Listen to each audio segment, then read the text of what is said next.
आज हम आपको उसी क्रम में आगे संकुलन क्षमता के बारे में बताएंगे। संकुलन क्षमता क्या होती है? जैसे देखो, ये मैंने एक क्यूब लिया है, ठीक है, ये क्यूब लिया है, इसका जैसे मैंने एक भुजा क्या मान ली ए। अगर हम इस पे देखो, यहाँ पे इस तरीके से इसके ऊपर ये चार गोलों को निक्षेपित करते हैं, यानी ऐसे लगाते हैं, यानी समान त्रिज्या के हैं, इनकी रेडियस कैसी है? समान है।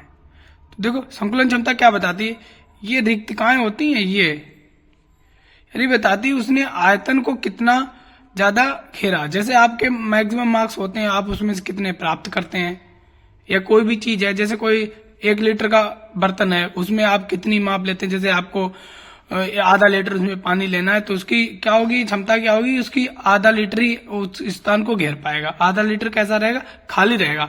तो इसी प्रकार ये क्षमता होती है। जैसे हम 4 ठोस गेंदों को एक दूसरे में जोड़ लें और उसे क्यूबिक पे रखे हैं, तो ये इस तरीके से अगर हम इसे रखते हैं, यहाँ पर इनको रखते हैं गेंदों को इस तरीके से, तो देखेंगे हम यहाँ पे कहेंगे ये पूरा का पूरा आयतन को घेर नहीं पाती हैं। ये कुछ स्थान रिक्त रह जाता है।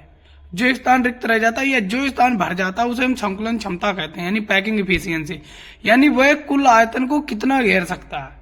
ठीक है, घोलेंगे जैसे घेरेंगे तो यहाँ पे इसका आयतन का भुजा क्या होती है? घन की भुजा होती है ए, और जैसे मैंने एक वृत्त द्वारा इसे घेर रहे हैं तो इसकी भुजा क्या होगी? आर होगी। ठीक है, तो हम इसे लिखेंगे कि संकुलन क्षमता क्या होती है, पैकिंग इफिशियंसी क्या होती है, यानी एकक कोष्टिका के उपलब्ध आयतन का, यानी इसमें इसका आयतन क्या होगा? घन का आयतन क्या होता है? ए क्यू।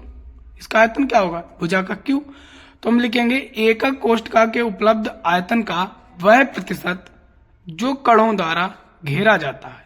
यानी ये कण है मेरा, ये कण है जैसे मैंने, ठीक है, तो एक कण का मेरा आयतन कितना होता है? 4/3 पाई आर क्यूब। वृत्त का जितने कण होंगे उसमें हम इसकी क्या कर देंगे? गुणा कर देंगे। ठीक है, तो क्या हो जाएगा मेरा यहाँ पे प्रतिशत संकुलन क्षमता कहलाती है। जो कणों द्वारा घेरा जाता है ना, कणों द्वारा घेरा गया क्षेत्र, वो मेरा क्या कहलाता है? उसको अगर उसकी परसेंटेज निकालते हैं तो वो मेरी क्या कहलाती है? प्रतिशत संकुलन क्षमता कहलाती है। अब देखो प्रतिशत संकुलन क्षमता यानी परसेंटेज पैकिंग इफिशियंसी होती क्या है? प्रभावी कणों द्वारा घेरा गया आयतन, प्रभावी कणों द्वारा घेरा गया आयतन बटे में क्या होगा? एकक कोष्टिका का कुल आयतन गुणे में 100%। ठीक है, यानी प्रभावी कणों द्वारा कितना आयतन घेरा गया। यहाँ पे जैसे मानो ये यूं हम ऐसे डॉट डॉट डॉट करके बनाते हैं, ये गोले 4, देखो यहाँ से ध्यान से देखना आप लोग, ये अगर हमने ऐसे ऐसे करके बनाया, ये थोड़ा बड़ा बनाना होगा, तो देखो ये कुछ ये वाला क्षेत्र, ये वाला, यहाँ वाला, यहाँ वाला, ये पीछे का ये रिक्त स्थान क्या रहे? खाली रह जाएगा।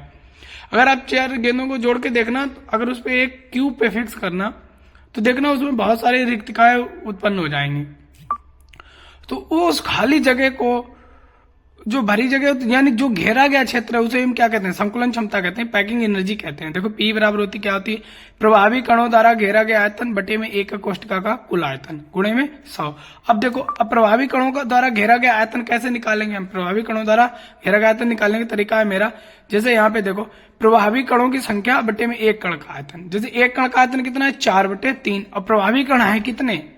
जैसे यहाँ पे मैंने देखा 4 थे, तो हम यहाँ पे 4 से मल्टीप्लाई कर देंगे बटे में एकक कोष्टिका का कुल आयतन। एकक कोष्टिका का कुल आयतन कितना है? ए क्यू। और प्रभावी कणों की संख्या को माना जेड मान लेते हैं, तो मेरा फार्मूला होगा फार्मूला होगा percentage of P packing efficiency बराबर Z into 4/3 pi R cube. वृत्त की त्रिज्या होती है आर, वृत्त का ये आयतन होता है 4/3 पाई आर क्यू। ठीक है, और एकक कोष्टिका का कुल आयतन कितना है मेरा? ए क्यू। ठीक है, इंटू 100%। और ये चीज ध्यान रखना, हम 3 चीजों के लिए ज्ञात करेंगे पैकिंग इफिशियंसी, एक एससीसी के लिए, एक बीसीसी के लिए और एक एफसीसी के लिए। एससीसी के लिए जेड का मान 1 होता है, बीसीसी के लिए जेड का मान 2 होता है और एफसीसी के लिए जेड का मान 4 होता है। ये तीनों अभी हम सॉल्व करके आपको बताएंगे इसके बारे में।